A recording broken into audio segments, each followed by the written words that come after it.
क्या आप जानते हैं भगवान जगन्नाथ का असली रूप यह लकड़ी की मूरत नहीं बल्कि एक चमकता हुआ नीला पत्थर था जिसे नीलमाधव कहा जाता था। आखिर वो दिव्य पत्थर गायब कहाँ हो गया और भगवान अधूरी मूरत में क्यों बदल गए? यह कहानी मालवा के राजा इंद्रद्युम्न से शुरू होती है। उन्हें पता चला कि ओडिशा के घने जंगलों में भगवान विष्णु साक्षात नीलमाधव के रूप में पूजे जाते हैं।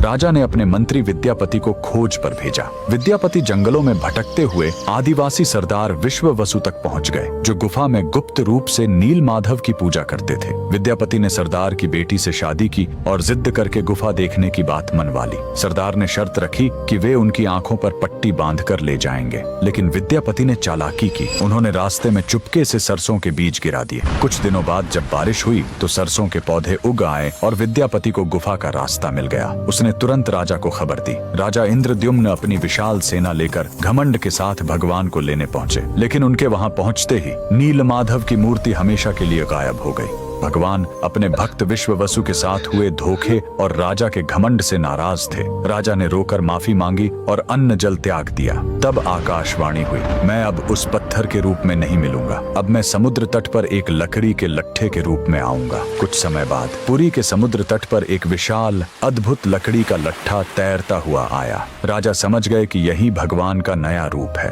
उन्होंने तुरंत आदेश दिया कि इस पवित्र लकड़ी से भगवान की मूर्ति बनाई जाए, लेकिन समस्या यह हुई कि वह कोई साधारण लकड़ी नहीं थी। जैसे ही राज्य के बड़े बड़े कारीगर उस पर छेनी हथौड़ा चलाते, उनके औजार ही टूटकर बिखर जाते। उस दिव्य लकड़ी पर खरोंच तक नहीं आ रही थी। तब स्वयं भगवान विश्वकर्मा एक बूढ़े शिल्पकार के रूप में आए। उन्होंने कहा, मैं इससे मूर्ति बनाऊंगा, लेकिन मेरी एक शर्त है, 21 दिनों तक कमरा बंद रहेगा। अगर बीच में दरवाजा खुला तो मैं काम छोड़कर चला जाऊंगा। राजा मान गए। 15 दिनों तक अंदर से छेनी चलने की आवाज आती रही, लेकिन फिर सब एकदम शांत हो गया। रानी गुंडिचा को लगा कि बूढ़ा शिल्पकार शायद अंदर मर गया है। घबराहट में उन्होंने दरवाजा खोल दिया। अंदर देखा तो शिल्पकार गायब था और वहां भगवान जगन्नाथ, बलभद्र और सुभद्रा की अधूरी मूर्तियां थीं। राजा बहुत दुखी हुए, लेकिन तभी भगवान ने संकेत दिया कि वे इसी अधूरे रूप में रहकर भक्तों को दर्शन देना चाहते हैं। यही कारण है कि आज भी हम भगवान के उस अधूरे लेकिन सबसे प्यारे रूप की पूजा करते हैं। कमेंट्स में जय जगन्नाथ जरूर लिखें।